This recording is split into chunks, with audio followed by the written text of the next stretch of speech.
નમસ્કાર દર્શક મિત્રો, આપ જોઈ રહ્યા છો કાનાબાર ન્યૂઝ રાજુલા. આવો જોઈએ આપણે રાજુલા શહેરના સમાચારો.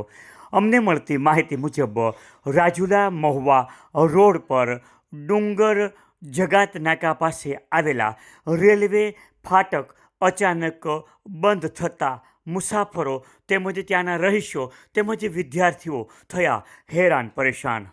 ત્યાંથી ટ્રેન પસાર થઈ રહી હોય ત્યારે ફાટક બંધ કરવામાં આવેલું, પરંતુ અચાનક જ આ ગુડ્સ ટ્રેન વચ્ચે અટકી પડી અને ફાટક ન ખુલ્યા. શાળાનો છૂટવાનો સમય અને હજારો વિદ્યાર્થીઓ થયા હેરાન પરેશાન.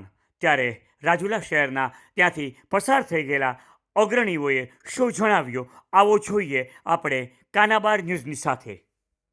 તમારું મનુભાઈ, અત્યારે ગાડી ઊભી રહી ગઈ છે, શું કહો છો તમે? શું કીધું ભાઈ? કેટલા માણસો અહીંયા દખી થાય છે, ખોટી થાય છે અને કરંટ ઉયે રહી તો અહીંયા બીરાને શું કરવાનું?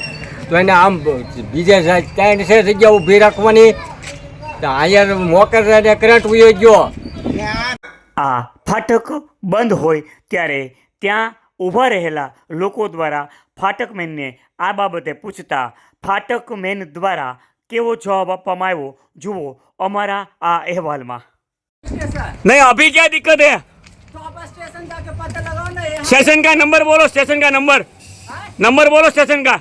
अरे यार सामने सामने नहीं, आप नंबर बोलो, गाड़ी गिर जाती है तो फट. नंबर बोलो, अरे यार मैं क्या बोल रहा हूँ तुमको इंजन का नंबर बोलो. ना कि जाओ स्टेशन से भी पूछना है.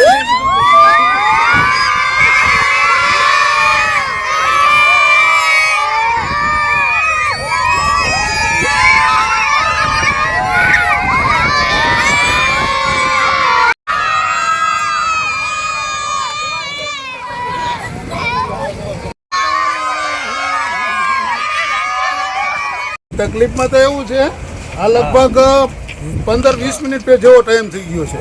પબ્લિક અહીંયા ઊભી છે એને અત્યારે અડધી પબ્લિક આમ ફરીને વહી ગઈ પણ, અને અહીંયા પૂછવામાં આવ્યું તો એ લોકો એમ કે છે સ્ટેશને જઈને પૂછો.